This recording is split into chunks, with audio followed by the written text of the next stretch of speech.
Mr. Kaluarachi to give a further information about why we are meeting today and what's the purpose of our day today, and move on to the session. Over to you, Mr. Kaluarachi. Thank you. Thank you.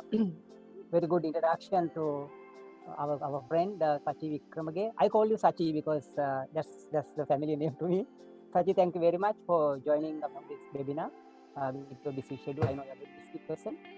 And Sachi is not a stranger for APID because he used to come most of our activities here when he's in Sri Lanka. Of course, his wife as well. I want to recognize Shamara's name also here because she is also helping us.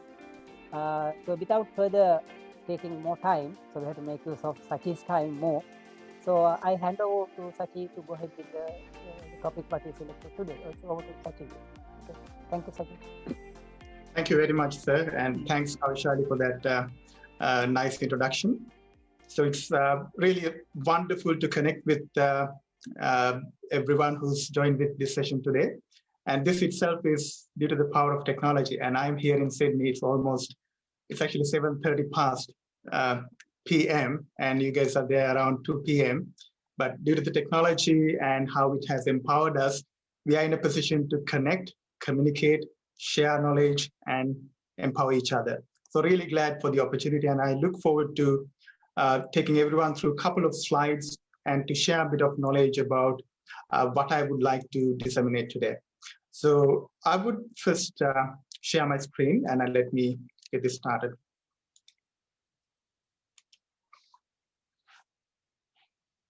All right, I believe you can see my screen now. Yes, that's right. Yes, that's right. Wonderful, thank you very much. So the topic for the day is to look at what are the best of technologies and strategies to steer a business through a pandemic. Now, this is a very, I would say, extremely important topic due to what we are going through, this COVID-19 pandemic, something no one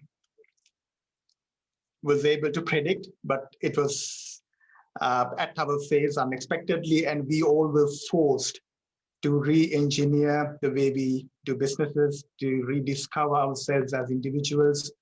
Now, over the past couple of months, businesses had to technically figure out how to quickly pivot and quickly to adjust to these ever-changing situations. During today's webinar, I want to mainly structure it to 3 elements, and the fourth to open a forum to us to discuss about these 3 elements. First, let's look at a couple of impacts of COVID-19 for businesses at a global scale. Then let's look at examples of how some businesses were able to transform amid the pandemic. And then let's focus on what are the key takeaways we can look at. And finally, let's have an open discussion forum where we can have a Q&A to enlighten each of us.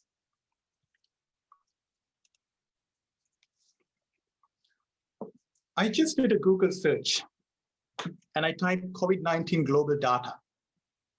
And this is what I saw.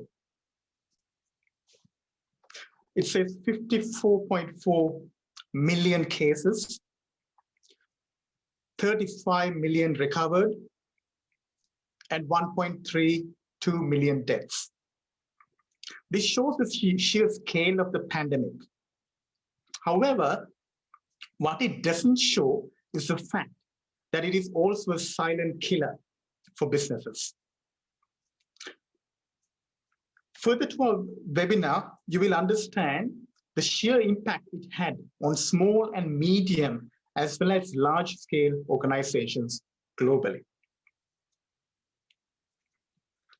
This is a very important and very interesting graph I came across during the research I did in preparation for this session. It shows the global GDP impact and the countries that are at the verge of a recession. Mind you, this graph is based on information as of Q1 of 2020. So it can be even worse by now. Now, most of the countries here that are highlighted in red, these are not developing countries. That's something I think we all would have understood just by looking at it. The ones with the bright dark red are the developed countries. Global economies like United Nations, Europe and Middle East, Canada, and other parts of the world. One might ask the question, why is this happening? I can't get an answer from you, but I would want you to take a couple of seconds and think, why is this happening? Why are these strong economies almost about to enter into a recession? One answer to that is most of these countries, small and medium businesses are the lifeline of the economy. And however, the lifeline of these small and medium businesses are its ability to trade every day. And one thing we all are aware of is with the border closures and lockdowns, the entire supply chain was disturbed. And those businesses that were technologically not ready to adapt to these changes and to utilize the best of strategies have collapsed entirely. And that impact has trickled down to the global economy as well. And this is a slide which is showing us the perspective of unemployment. And again, if you ask the question, why are these countries having such unemployment? These are developed countries, and it's a given fact that these countries do have the best of crisis management policies and practices in place. Specifically, if you look at the United States, the pre-COVID unemployment rate was 3.7%. And now it's at a 10.4. And similarly, the other large countries who got badly impacted with COVID, like Italy, from 10 to 12.7%, and France, Canada, UK, you name it, you can see the impact. And these are not economies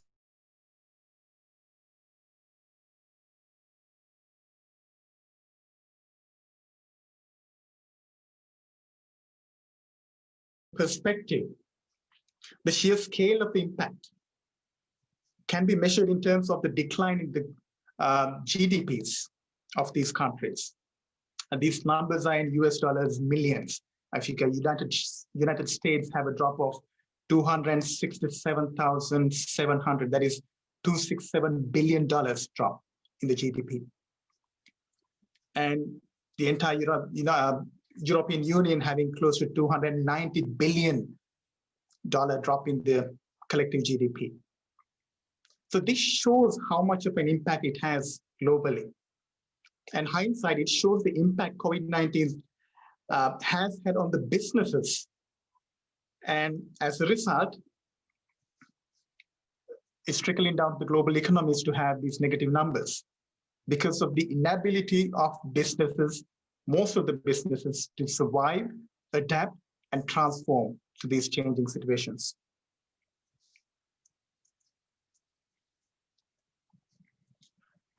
I'm pretty sure some of you might be familiar with these logos. Hertz, JCPenney, J.Crew, Virgin Australia, Virgin Galactic. These are some of the victims who had to file bankruptcy during COVID-19. These giants, now companies like Hertz, JCPenney, these are more than 100-year-old companies. Hertz invented the concept of renting motor vehicles, and they're out of business. They filed for bankruptcy during COVID-19. These are alarming factors. Now, if giants like Hertz, JCPenney, and Virgin Australia, Virgin Galactic kind of companies can collapse, how can normal businesses survive? How can small to medium scale businesses, how can startups survive? And at the same time, the flip side of the coin, why did these companies collapse? Them having all the resources, all the money in the bank, why did they collapse? These are very strong questions for us to have a deep thought about.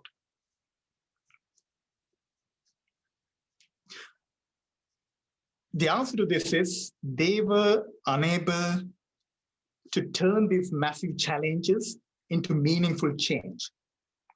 I will explain this later in detail. The COVID-19 is a massive challenge. In trying to address challenges, you need to make it meaningful. Otherwise, the change is not absorbable. Change is not communicatable. Yeah, if you can't understand it, you can't communicate to your top management. You can't communicate to your employees. You cannot communicate and convey the message to the customers. Now, these are the 10 industries, or rather the top 10 industries with the highest number of bankruptcy filing during the COVID-19. Restaurants to construction, real estate, healthcare, going all the way up to even telecommunications, which is quite questionable. Telecommunication companies going out of business during the pandemic. There are so many things that we need to drill deep into to understand what really went wrong. Now, these 10 industries, some of them we can understand, it can have an impact, like oil and gas. Yes, the global transportation stopped, but how come retail? How come telecommunications? These are important questions. And if you look at this graph, it shows that nearly 100,000 establishments that were temporarily closed during the pandemic are now completely out of business. And based on statistics gathered from Yelp.com, which is the review website, in August, it says 65,000 companies permanently closed their business, even though they were at the beginning thought of it as a temporary closure. So the sheer size of business that are collapsing due to pandemic is by no means a simple number. It's unfathomable. It's unbelievable. Now, having spoken about the bankruptcies, I wanted to bring these few logos I'm pretty sure you're aware of. Now, these companies like General Motors, Chrysler, Marvel Studios, these are examples of companies that came back from a bankruptcy. Obviously not during the pandemic. So we had to leave the pandemic aside, but to look at companies who have been bankrupt and how have they been able to come back. And there's a lot for us to learn from this. General Motors, following the financial crisis back in 2008, it was one of the largest automobile manufacturers filed for bankruptcy. And not only General Motors, Chrysler, which is another luxury automobile manufacturer in US, they had to file bankruptcy back in 2009. And these companies went bankrupt because they were not digitally ready to transform. And you might even wonder how come Marvel Studios went out of business. And this is the time where Marvel was not in the movie business. Marvel Studios was doing the comics, and they were mainly focusing on the print medium. And how these companies resurrected from a bankruptcy is because how they chose their strategies carefully, how they adapted the best of technologies carefully, and how they transformed their businesses to be leaders in the industry. So General Motors ventured into using the best of technologies, and they even became leaders in automated self-driving vehicle technology research. And Marvel Studios, rest is history. We know what they did with the Avengers series and the Spider-Man series and all the movies that we all went to theaters rushing to watch as soon as they came to the market. Right? So being bankrupt itself is a good, it's not a good thing, it's a lesson, but that is not the end. Companies still have the ability to come out stronger at the end of the tunnel. There is always light. And I want to take this example mainly because of, I'm pretty sure not all of us are even aware of, Apple was a company who did not file for bankruptcy, but it was almost there at the verge of being bankrupt. And it is thanks to Apple's dearest competitor, Microsoft, who pulled Apple out of an unavoidable bankruptcy by putting $150 million back in 1997. And now, you know where Apple is at. It's one of the most valuable companies globally with market capitalization of over 1.2 trillion US dollars. So the thing for us to focus as a CEO of a company or as an entrepreneur, as a business owner, you had to look at how to outmaneuver uncertainty, how to navigate through the business while taking care of your most important asset. That's your human beings who are involved in the business, your employees, your customers, while resurrecting your business. So today's CEOs are faced with the overwhelming competing challenges and uncharted waters that they are facing due to the COVID-19. Out of necessity, CEOs must prioritize the now, which is supporting their people, primarily their employees and customers, and their suppliers, addressing the supply chain disruption, stabilizing revenue, and aligning their business with evolving demand and identifying new growth pathways to the businesses. COVID-19 pandemic is, at the beginning, it was just a health and humanitarian crisis, and businesses had to rapidly adjust. And now we are talking about focusing the next step. It's about the word normal cannot be even considered normal anymore. There is no such thing called normal anymore. It's about figuring out how to evolve and how to rediscover the businesses. There is no returning back to normal for businesses, because what was normal before is very different to what normal today and what it will be there in the future. It is not going to be normal for businesses. It's not going to be normal for consumers and customers, and it's not going to be normal for even governments. So it's redefining the new market circumstances. And the challenges are actually the journey the businesses must take is to be the agile methodology to be taken forward. Businesses must not be clunky. They should be really agile. They should be nimble. And they must focus on connecting with changing customer habits, pairing with people with opportunities and resilience, and restructuring for global expansion, and primarily focusing on utilizing the existing resources to seize new opportunities. That's where I wanted to take a couple of examples. The first one that I'm showing in this slide is Lufthansa.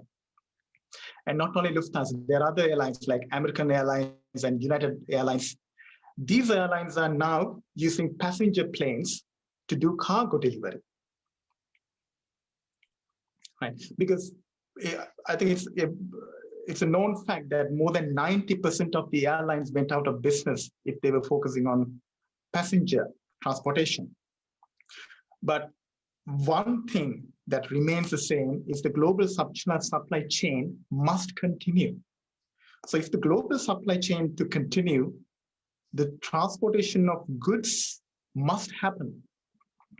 And for us to increase the transportation of goods, now there is a new vessel available, which is the previously heavily utilized passenger transportation methods can now be utilized as increased bandwidth for goods transportation between countries to strengthen the supply chain. Now, you might recall as soon as the pandemic hit, there were times in our supermarkets, lots of shelves were empty. You might recall there were no toilet paper. A lot of essential goods were running out of stock. That's because of the immediate impact of the supply chain. So nearly half of the world's population under lockdown. Consumers are putting orders online now. They're not even visiting their usual shopping malls or even grocery stores. So these online orders sometimes are to be delivered from overseas or even from, if it is a large country, across borders, across states. So this is a good example of how airlines are utilizing the existing resources to seize new opportunities. And then look at what some of the hotels are doing. Now, one thing we all are very common and very familiar these days is working from home, which was not very famous those days before the pandemic. And working from home became the only method if we are to continue to work. But that came with its own challenges. And I'm pretty sure all of you have seen lots of messages being forwarded on WhatsApp and Facebook about how accidents do happen while working from home. Sometimes husband is working in the table, children are running behind, dropping things, and wife is right next to the kitchen table. So there are a lot of embarrassing accidents can happen. And trying to utilize these opportunities, some of the forward-thinking hotel chains do offer remote workers concessional prices to work from their hotels. Obviously, no one is going on holiday, so hotels are pretty much empty unless they are being used for COVID-19 quarantine purposes by the governments. So in terms of utilizing the existing resources to seize new opportunities, this is an amazing move some of the hotels are taking in developed countries, allowing very low rates like $20 or even $15 for the full day for someone to go to a room and have a peaceful working day. So there are no disturbances from your spouse, maybe your husband or wife. So no annoyances from your children. And you don't have to worry about all those buses and lorries and everyone running near the road, disturbing your meeting with the customer remotely. So your Zoom calls, Google Hangout calls, as well as Microsoft Teams calls can be taken peacefully by attending to them in a hotel room. And another good example is General Motors. Remember, we spoke about General Motors a while ago, a company which went bankrupt. And I spoke about them being leaders in autonomous vehicles these days. They are using the Chevy Cruise, the self-driving vehicle fleet, to deliver meals to vulnerable people in San Francisco. Now, what they're doing is they're using the best of the technologies. This is the most cutting edge, and it's a technology that is still being evolved. Right? It's not even fully proven to be road ready. But during a pandemic, there are lesser vehicles. So Cruise, General Motors identified this opportunity. And at the same time, they identified a gap. There are people who are vulnerable, elderly people who cannot have access to food. So they quickly bridge this best of technologies and the opportunity in trying to fulfill a need, a dying need in the society, and trying to make it a social justice as well. And not only these, there are so many other examples. Now, look at what we are doing now in the education industry. APID being a leader, connecting entrepreneurs from overseas to share experiences, knowledge across the student base, thanks to APID's forward-thinking approach in using technologies like Microsoft Teams and Zoom. I'm connecting to everyone in Sri Lanka, here from Sydney. And there are other examples as well. Think about the gyms, the fitness centers, where people were crowded, taking care of their physique earlier. Now they're not even allowed to go there. So these gymnasiums and fitness centers had to rediscover their business model. And some of the most forward-thinking businesses adapted to an online streaming methodology, creating subscription models, either to group classes or even one-on-one. And I'm pretty sure even in Sri Lanka, we have enough examples of liquor companies producing hand sanitizers, because hand sanitizers were more in demand than liquor for the first time in history. But that was a need, and that is what was required. And that is the agility of a company who can survive a pandemic like this. It's thinking out of the box. Now, here in Australia, one of the leading winemakers have completely changed their business to producing hand sanitizers. They're even exporting to other countries. But they did not try to go by the title saying we are the best winemaker in Australia, which didn't have a purpose during a pandemic. So they had to quickly adapt to a new need and try to fill a gap, being agile. And it's about the speed of execution. And I want to take this example as well. This is, you might even laugh at this. Now, Qantas Airlines, which celebrated its 100th year anniversary as of yesterday, they thought of not being just using their fleet for goods transportation. They were the first to introduce first class and business classes in airlines, and they started selling the first class, business class care packages, including the signature Qantas pajamas, for $25. Why? Not everyone was able to fly first class or business class in Qantas. And now anyone, just by paying $25, can have a memorabilia with them.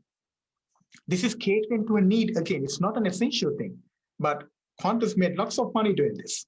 Obviously, people were not flying, but people who could not even afford to buy business class, first class air tickets bought the $25 care package, which includes the Qantas signature pajama as well as the perfume and the toiletries, which is made iconic like a prestige collection. Now anyone can buy it.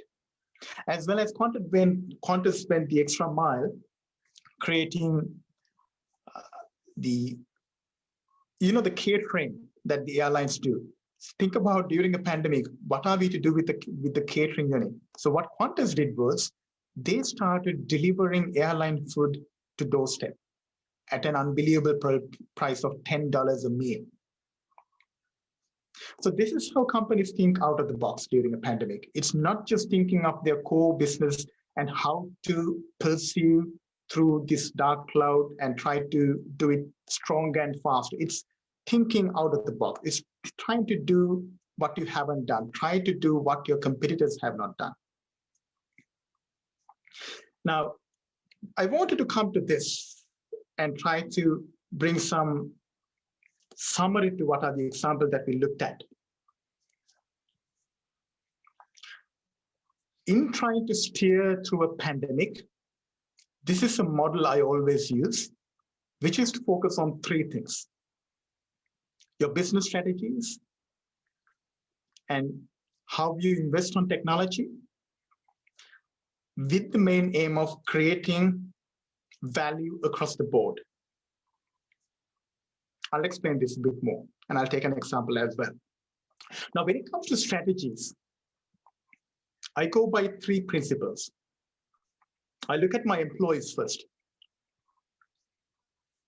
my customers second, and my business third. And few strategies that has worked for me over years during the startup that I have founded over the years back in Sri Lanka as well as here in Australia. Number one, it's about putting employees first. You need to empower your employees so that they can become ambassadors for your company, for your brand. This is extremely powerful than spending thousands of hundreds of thousands of money on marketing. It's about creating your employees, or rather transforming your employees as brand ambassadors. How can you do that? You put your employees first. And you had to, the moment you really put your employees first, they start understanding that. And you get multiple benefits out of that. You get the most motivated, most courageous employees who would always come to you with new ideas. Not that as a manager, you have to push them. You do not have to push an employee who's a brand ambassador for you. They would come up with ideas about how to survive the pandemic, how to safeguard the company. What are the new things that we can experiment? And second, I believe in building very strong customer relationships. This is nothing common. Everyone might say you need to build strong customer relationship, but I'm talking about being hands down, making stronger customer relationships. I can ask the question, how many businesses really know about their customers? They might have done customer profiling, they might have done customer segmentation, so they might have an understanding of who their customers are, but do they really know who the customers are? Do they get their customers involved in their business development process? And I always try to get into the customer's shoes, because unless you get into the shoes of the customer and look at the problem yourself and firsthand, you would never be able to create a product or a service that can not just satisfy the customer, but to delight the customer. There's a big difference between just satisfying a customer and delighting a customer. You need to invite customers to take the journey together with you. Not to push, not to pull the customers, but to take them with you on this journey together. And if possible, even try to co-create with customers. I have examples like this even in my current company that I'm working, I4Tradies. We even got our customers as our investors. We've created certain modules and segmented and gave to different customers and observed their feedback. And we validated across sectors, and then we selected the features that the customers really love. At the same time, listen to the customers and build the features and new requirements that they wanted us to be putting into our product suite. That is co-creation. And that is how you put the customer into the value chain. And that's how you build strong customer relationships. It's not just sending an email on the birthday. It's not just telling that we put customers first. It's getting customers into your equation, into your business DNA. And third, in growing the business, make sure to use the technology as an advantage to the maximum. You need to accelerate technology investment, to be innovative, to do your product differentiation, to give your competitive pricing, to stand out of the rest of the competition. And also at the same time, ensuring sustainability and retention of your customers. So when it comes to strategies, these three things: putting customer first, building stronger customer relationships, and utilizing technological advancements for the business growth. And moving on to the right hand of the triangle, investing on technology. I always believe in investing in technologies, not just for the sake of the technology being the most cutting edge, but the technology being able to contribute to an increased customer experience. So even in I4Tradies, we always focus on using the best of technologies in terms of how can it make the customer experience better? And what are the technologies we can use to make the customer experience better? It's not just to make the product better, but the customer experience better. Because if the customer experience is good, even if your product is not good, customer will help you to make your product better. So in trying to do that, you have a loyal customer base. The moment you have loyal customer base, you have revenues coming in. And as a business, you're financially not struggling. So you're in a position to invest deeply in technology, and the technological investment is perfectly aligned with your customer needs. And the second viewpoint when it comes to investing in technology is I always believe in creating omni-channel communication with customer. Because customer needs to be communicated not by our own time frames, not by using our own channels, but by using the channels that the customer prefers at the specific time. For us to do that, we need to understand the customer. For example, during the weekends, customers don't want any phone calls, and they don't want to be disturbed with someone trying to sell a product. Or rather, you send an email over the weekend. But if it is during a work day, maybe send an SMS. Or based on the time of the day, based on statistics, we can even use the channel that the customer is spending time on. Now we are talking about even social commerce, like is the customer spending time on Facebook Messenger or Instagram or WhatsApp during a certain period of time? Use that channel to communicate to customer. It's using the channel the customer spends time to communicate to him without trying to reach to the customer using your own preferred communication channels. So when it comes to technologies, these are the two things I focus on. Make sure the technology that you use is 100% in alignment with customer experience to be a better one. And use the omni-channel communication to customers to make sure your message is conveyed in customers' terms, not in the business's terms. So that way it never becomes an annoyance to the customer. It becomes a value addition. That's what you're focusing at the bottom of the triangle. And if you really look at it, I said value. I did not say value addition or value creation. I mentioned create value across the board. Now, one might answer, what is across the board? You had to create value across the board, meaning even for your competitors. When you put the best of strategies and technologies together, you will have a foundation to create a winning value across the board, including your competitors. Now, I would take examples from my current company, I4Tradies, to give perspective to this. So let me jump into another slide and talk more about it. Now, in I4Tradies, I'll give a background about it. We are a customer experience management for the trade services, real estate, and strata sector, primarily focusing in Australian economy. So we connect trades businesses, their employees, their consumers, together with organizations, creating a unique ecosystem. When pandemic hit, or rather, let me step back. Before the pandemic hit, that was back in January, February, we had plans to do several massive scale events in different states of Australia. And I had to fly to Europe to attend another event, which I'm part of, this World Summit Awards. And that's when the pandemic has put the global transportation ban, and I barely got back to Australia without being stuck in Vienna in March, 27th of March to be precise. I got back to Australia.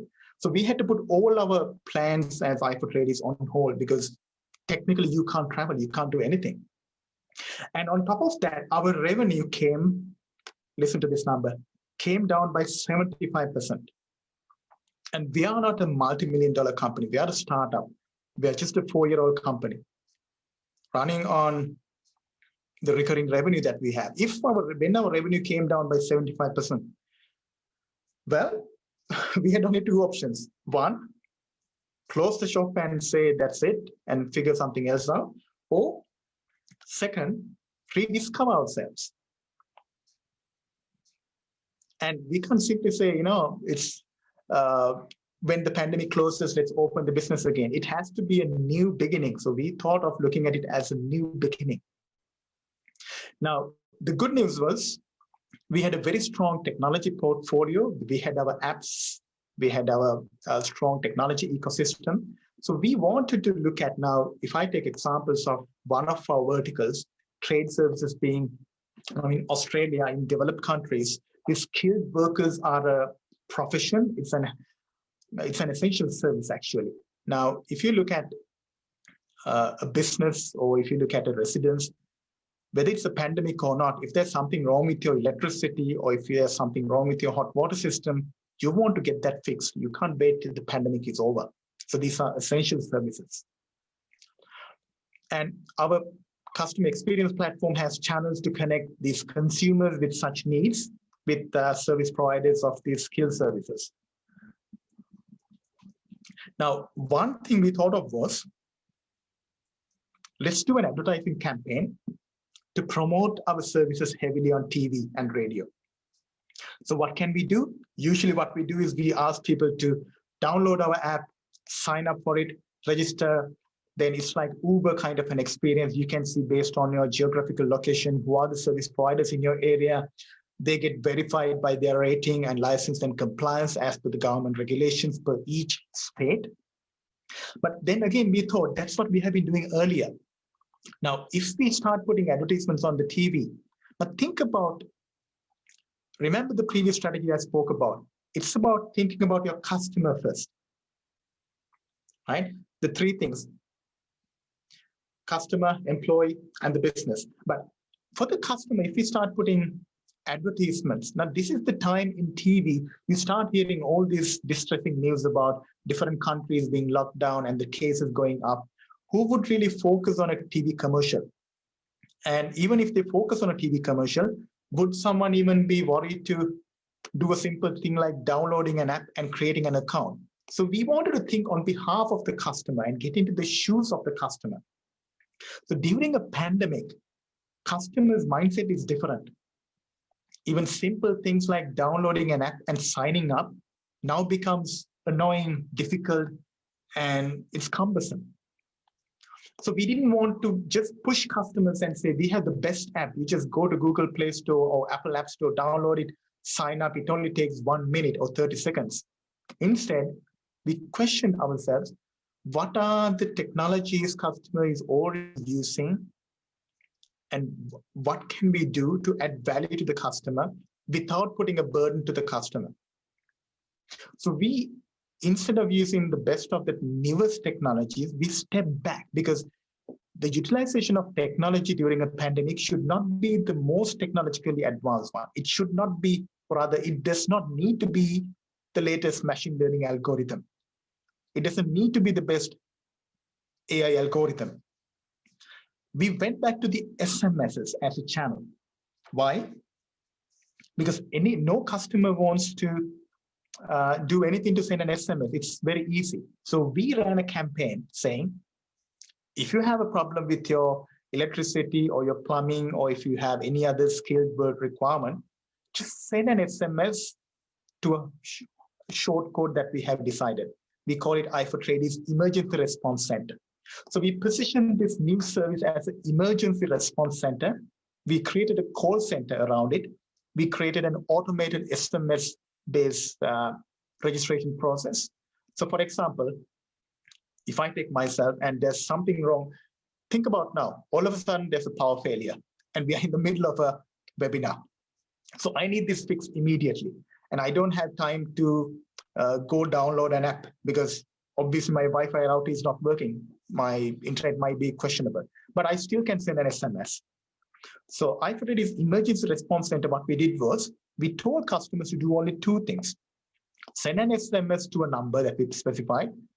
Let's, argument's sake, let's say it's 1234. So send an SMS to 1234. And in the message, mention only two things. First, type your short code, postal code. Because in countries like Australia, it's all running by the postal code. In Sri Lanka, we talk about Colombo 7, Colombo 5, Colombo 4, likewise. But beyond Greater Colombo, we do not have the postal code basis. But in Australia, it's fully running by the postal code. So we said, first type your postal code. Second, with a comma or a separator, type what's your problem. So my message to 1234 now can be, my postal code is 2000. My message is, I don't have power. I need this fixed ASAP.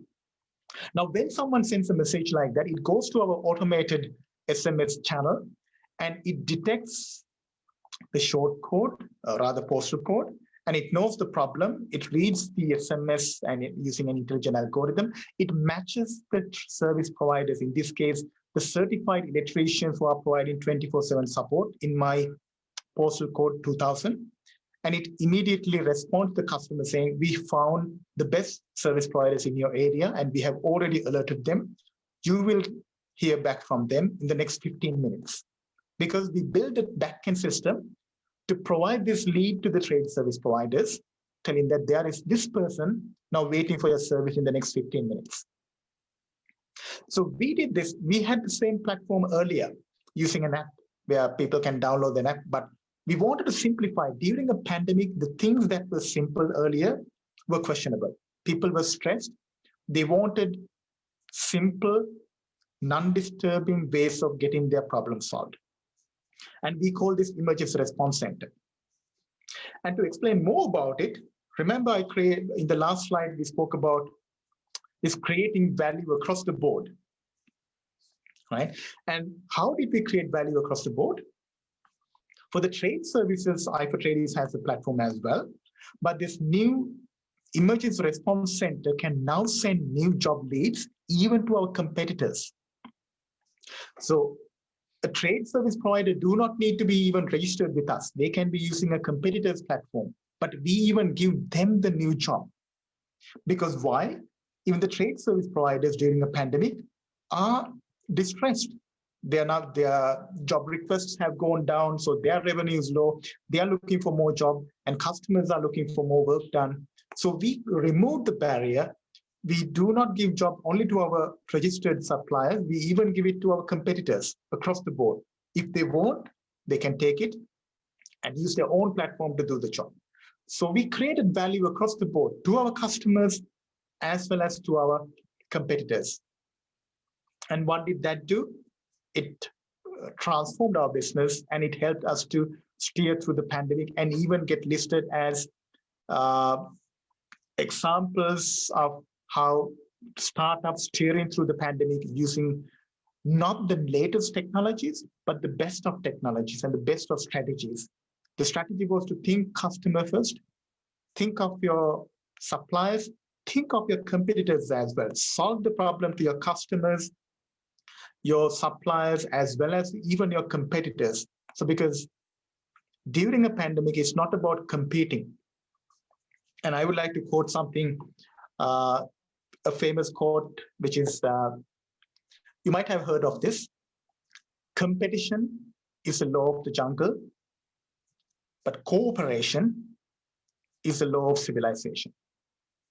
So we wanted to cooperate and coordinate even with our competitors to create an increasing value proposition where everyone wins during a pandemic.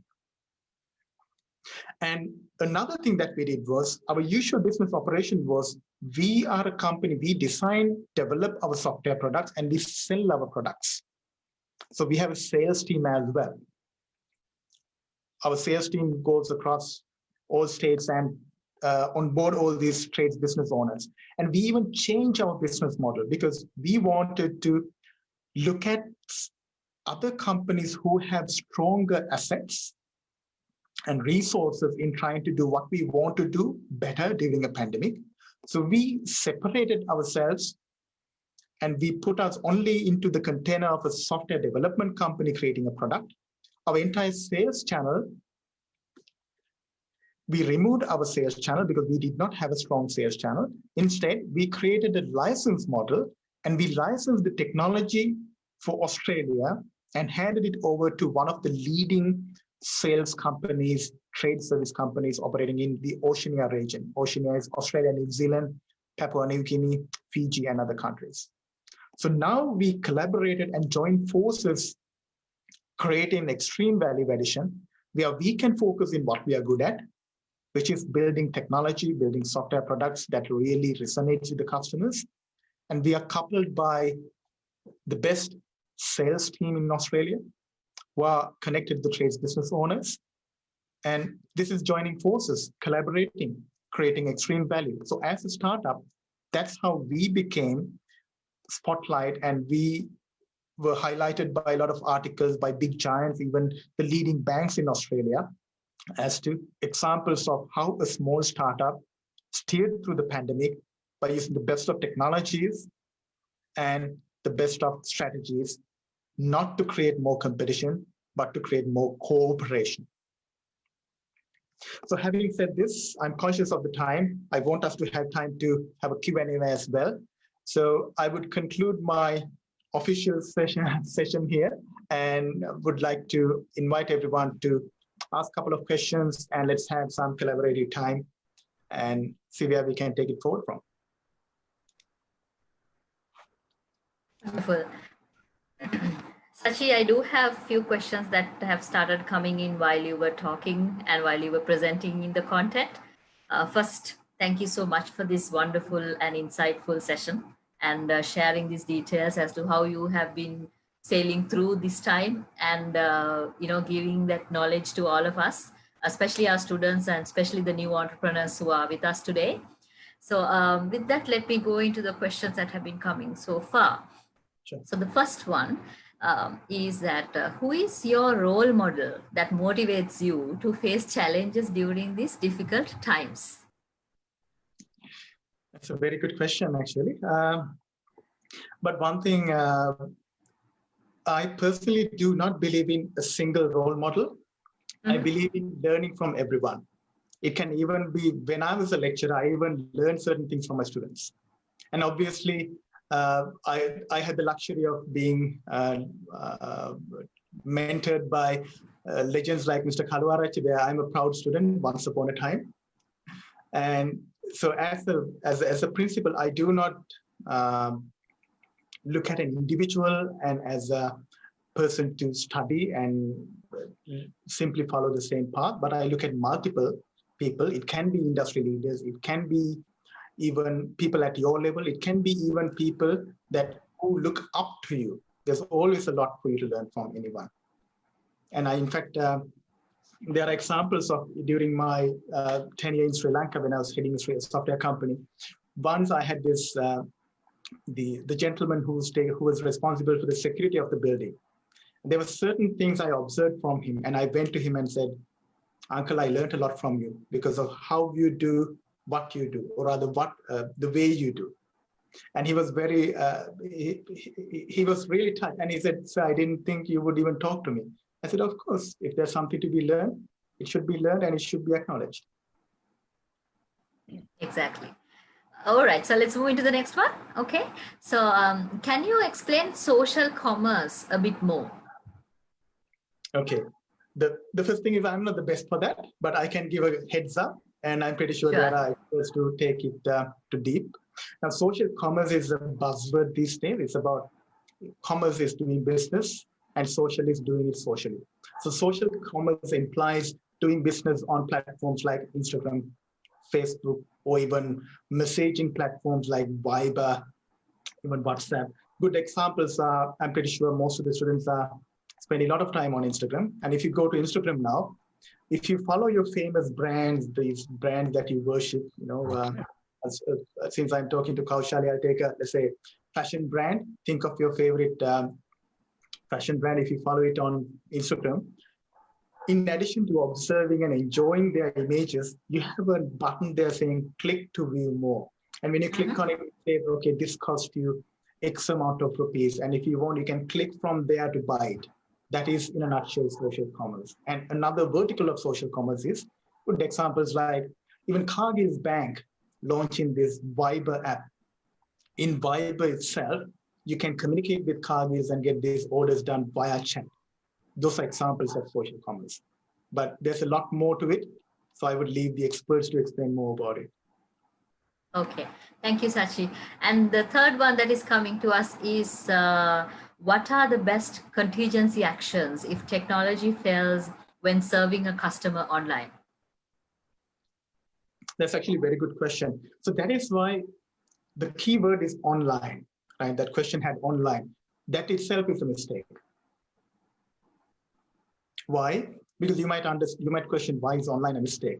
Online is good, but it should not be solely online. That's why I spoke about having omni-channel communication with your customers. You need to have the ability to choose which channel to communicate with your customers at which day, at which time. You need to build that business intelligence. So omni-channel communication is your ability to talk to the customer online, via chat, or via emails, or even via phone calls, or video conferencing like this, or even reach out to them via SMSs, or even using messaging services like WhatsApp, Viber, or Messenger, or even go to the level of physically walking to the customer's doorstep and meeting the customer, or picking up that phone and calling them. Okay. So moving to the next one, we've got quite a few coming in, so I'll keep on reading, but I do not have an order as such. This is just as the order of how it came in. So please share your experience of being a part of World Summit Awards. Sorry, what's the question again? Yeah, this is actually something to do with what we spoke, other than what we spoke today. So please share your experience of being a part of World Summit Awards. Yeah, I can have another 1 hour to talk about this topic. I'm sure you do. So as of now, I play two key responsibilities. One, I'm spearheading the World Summit Awards Australian chapter, where I'm responsible in selecting the best of technologies in Australia, and every year selecting the best 8 technologies across 8 strategic categories, and to nominate them to the Global World Summit Awards criteria. So I'm in charge of selecting what are the best technologies from Australia to represent at the UN level. And the second responsibility is I'm part of the grand jury panel. World Summit Awards, if I'm to explain a bit about it, it's an initiative which operates in more than 190 countries as of now. That's an,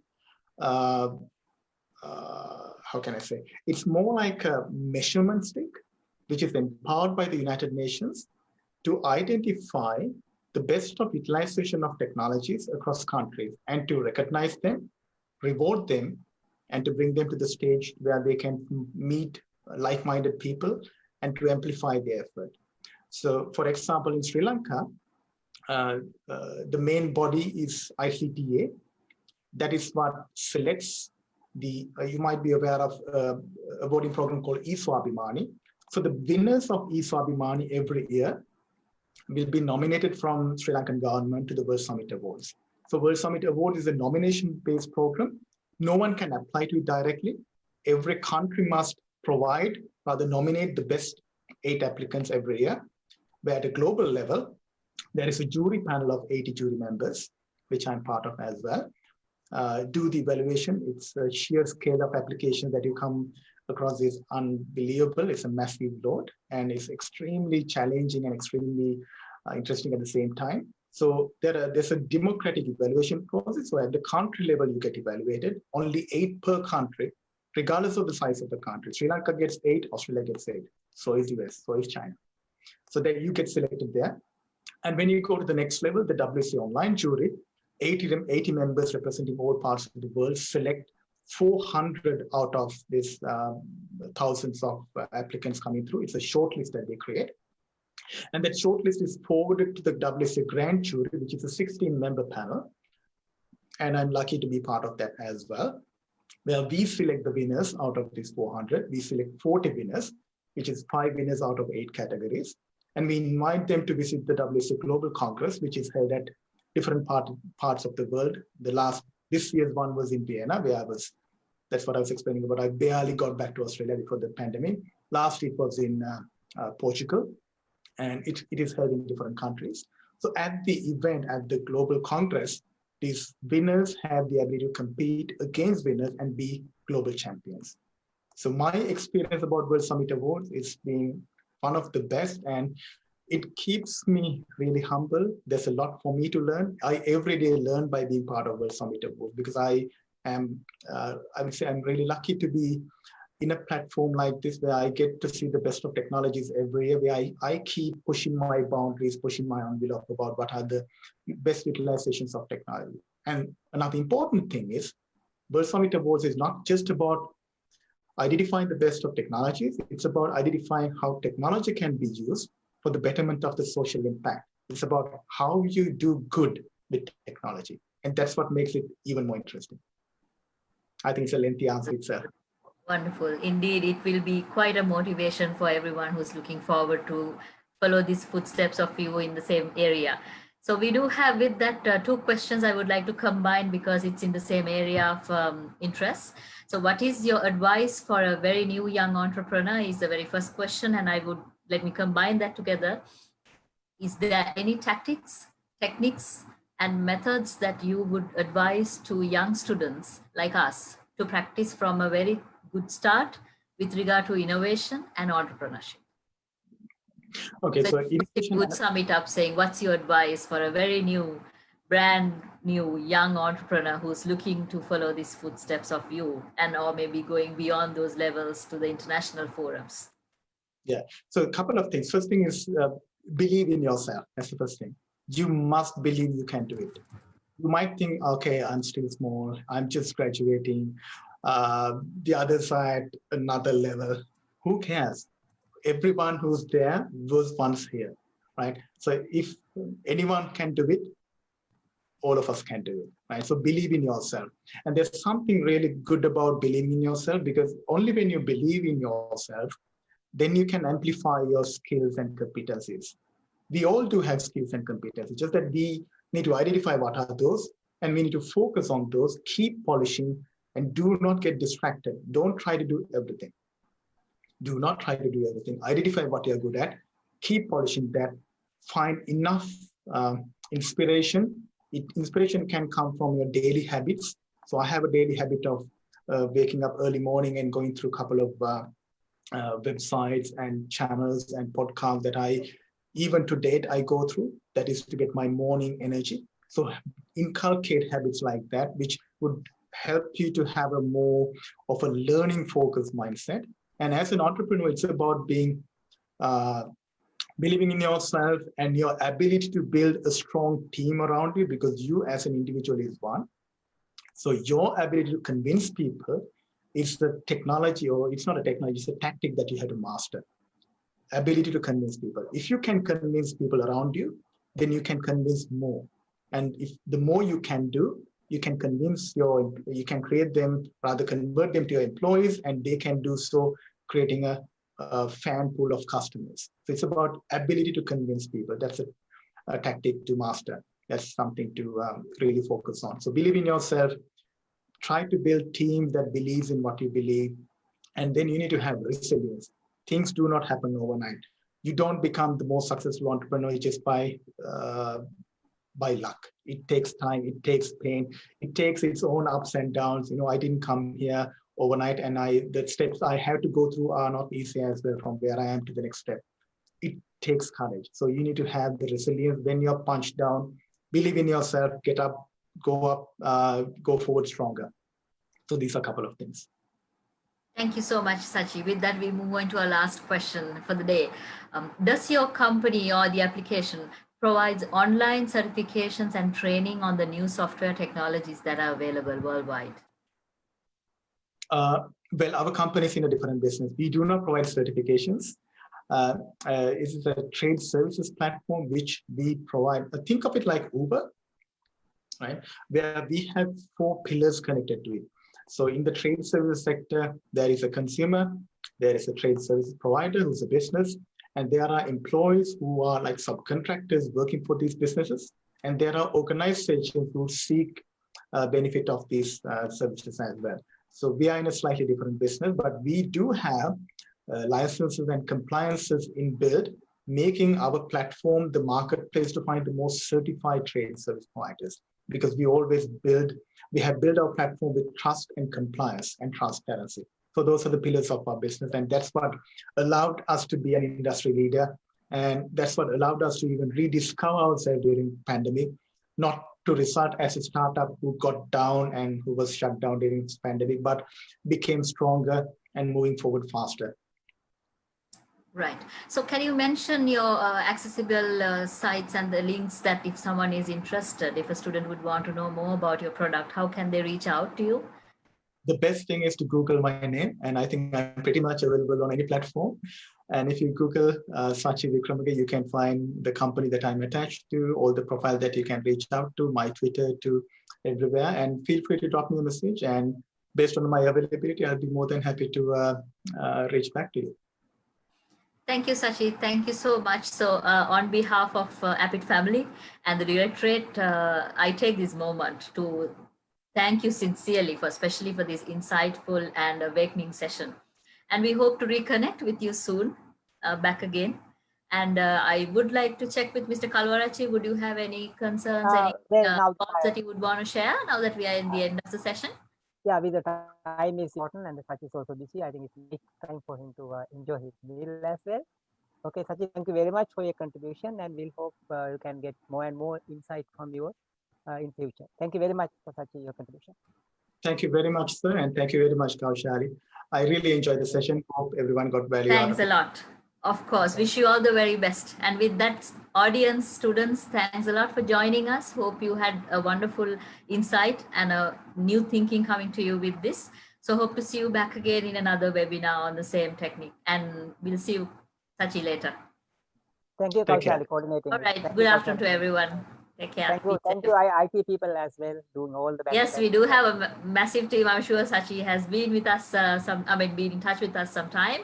But we do have a team. We are only seeing only 3 faces, but there's a massive team behind this, putting everything together. So thank you so much on behalf of the whole team again, and hope to see you back again.